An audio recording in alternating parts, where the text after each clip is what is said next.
السلام علیکم میرے پیارے پیارے ریڈرز، آج ہم پڑھنے لگے ہیں بحر عشق ناول کی قسط نمبر 21 کا پارٹ اے۔ آیت جب لیٹی کمرے کی چھت کو گھود رہی تھی، اس کا پیر پٹی میں جکڑا ہوا تھا۔ احمد صاحب رات دیر تک اس کے ماتھے پر ٹھنڈی پٹیاں رکھتے رہے تھے۔ وہ جب سے یونی سے آئی تھی بخار میں بھنک رہی تھی۔ اللہ تعالیٰ پلیز میری اس حیوان سے حفاظت فرمانا، کتنا خوفناک انسان ہے وہ کروٹ بدلنے تک سے بھی قاصر تھی۔ الیان شاہ اپنے کمرے کی بالکنی میں کھڑا پچھلے 2 گھنٹوں سے پھونک رہا تھا۔ وہ کہہ تو آیا تھا کہ اب اس کے پیچھے نہیں جائے گا، لیکن کیا وہ واقعی ایسا کر پائے گا؟ الیان نے سر جھٹکا۔ وہ ایک دفعہ جو کہہ دے تو پھر اس پر قائم رہتا تھا، اور اب بھی وہ ایسا ہی کرنے والا تھا۔ اس نے خود سے عہد باندھا۔ رات کے اندھیرے نے ہر جانب اپنے پر پھیلا رکھے تھے، لیکن وہ شاندار بنگلہ مصنوعی روشنیوں میں چمک رہا تھا۔ حنان گاڑی میں بیٹھا اپنی نظریں داخلی دروازے پر جمائے ہوئے تھا۔ رات کے 2 بج رہے تھے۔ دروازے پر بیٹھا گارڈ آخر کار اونگنے لگا۔ حنان نے مسکراتے گاڑی کا دروازہ کھولا۔ وہ دبے پاؤں چلتا ہوا گارڈ کے سامنے آن کھڑا ہوا۔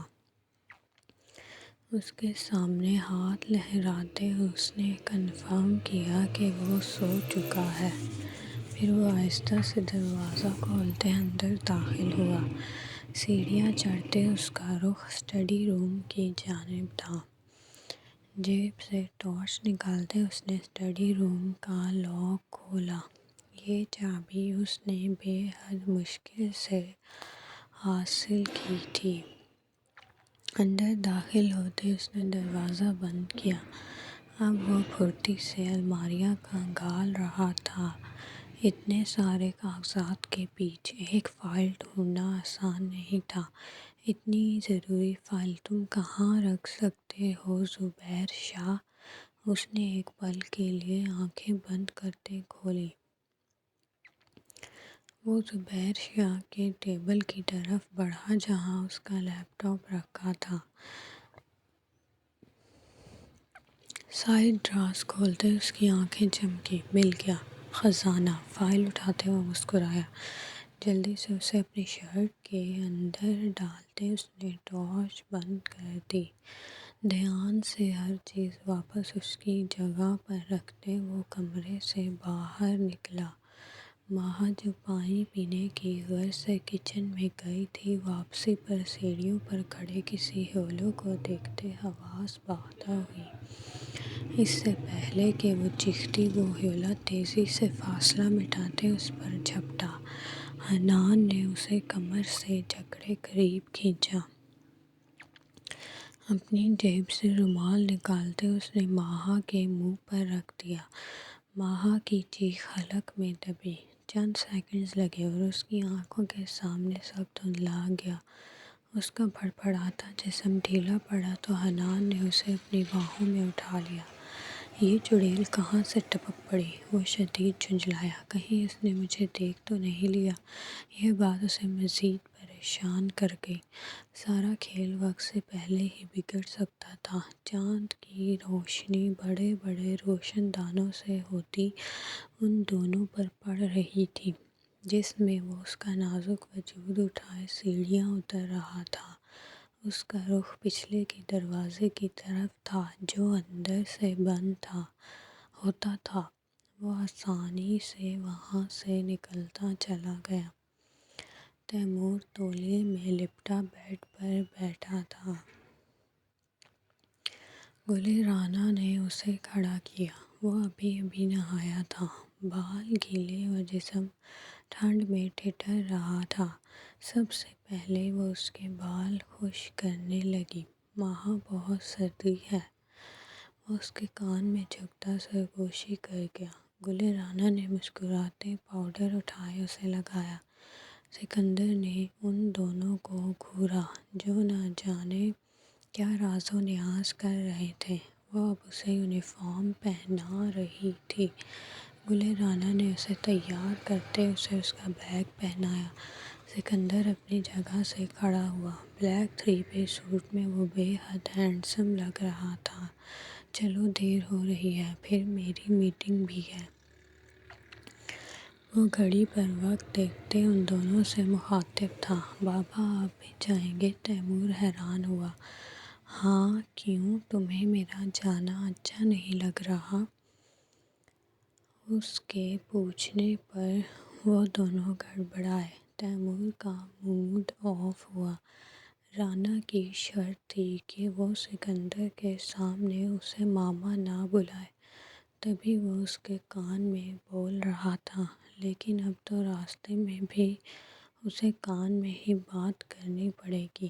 میں اپنا بیگ دیکھ لوں؟ وہ اپنا چھوٹا سا بیگ اتارتے پھر سے ساری چیزیں چیک کرنے لگا۔ اس کا بڑا سا لنچ باکس، کھلونے، سب تھا۔ پڑھائی کے متعلق وہ ایک چیز بیگ میں برداشت نہیں کرتا تھا، میری واٹر بوٹل۔ اس کے دماغ کی بتی جلی۔ یہ رہی۔ گلے رانا نے فوراً اس کی بوٹل اسے پکڑائی۔ تھینک یو ماما، تیمور کے منہ سے بے اختیار نکل گیا۔ گلے رانا نے سہم کر سکندر کو دیکھا، پر مقابل نے تو جیسے کچھ سنا ہی نہیں تھا۔ چلو، وہ تیمور کو گود میں اٹھائے باہر چل دیا۔ گلے رانا نے گہرا سانس بھرتے چادر لی اور ان کے پیچھے چل دی۔ اسکول پہنچتے وہ تیمور کو لیے گیٹ تک آئی۔ وہاں اس کے کچھ دوست پہلے سے کھڑے تھے۔ سکندر گاڑی میں ہی بیٹھا تھا۔ اسے آفس سے کالز آنا شروع ہو چکی تھیں۔ گلے رانا نے جھکتے اس کے دونوں گال۔ سب کے ساتھ اچھے سے رہنا۔ میں آپ کو چھٹی کے وقت لینے بھی آؤں گی اور آپ کے پسند کا کھانا بنا کر رکھوں گی۔ وہ اس کی تھوڑی پکڑے پیار سے سمجھا رہی تھی۔ تیمور نے معصومیت سے ہاں میں سر ہلا دیا۔ اور لنچ فنش کر لینا، ٹھیک ہے؟ گلے رانا نے اسے بھیجتے ہاتھ ہلایا۔ وہ بھی ہاتھ ہلاتے اندر چلا گیا۔ سکندر نے فون بند کرتے اس کی جانب دیکھا، جو اب واپس آ رہی تھی۔ گلے رانا ابھی گاڑی سے کچھ دور تھی کہ کوئی تیزی سے اس کے ساتھ ٹکراتا آگے بڑھ گیا کہ وہ بوکھلا کر رکی۔ سکندر اسی وقت گاڑی سے اترتے بھاگا۔ کیا ہوا؟ تم ٹھیک ہو؟ وہ ابھی کوئی جواب دیتی کہ وہ پیچھے مڑتے گارڈز پر دھاڑا۔ پکڑو اسے جلال میں آتے دیکھ 2 گارڈز تیزی سے اس شخص کے پیچھے بھاگے جس نے چادر سے اپنا چہرہ چھپا رکھا تھا۔ گلے رانا نے اپنی ہتھیلی بھینچ لی جس میں وہ ٹکراتے وقت ایک چھوٹا سا کاغذ پکڑا گیا تھا۔ گھبراہٹ کے مارے اس کا رنگ پیلا پڑ چکا تھا۔ وہ تو اس وجود کی خوشبو سے ہی اسے پہچان چکی تھی، بس وہ پکڑا نہ گیا ہو۔ سر وہ بھاگ گیا۔ گارڈ کی بات پر اس نے گہری شکر کی سانس لی۔ سکندر نے لب بھینچے اسے اپنے حصار میں لے لیا۔ گھبرا نہیں، کچھ نہیں ہوا، وہ اسے تسلی دیتے گاڑی میں بٹھا رہا تھا۔ گلے رانا نے شلساکت نگاہوں سے سکندر کو دیکھا۔ ایک بار دل میں آئی کہ اسے بتا دے، لیکن وہ اسے کبھی بلاج سے ملنے نہ دیتا۔ اس نے چپکے سے اس چٹ کی تہ لگاتے اپنے گریبان میں ڈال لی۔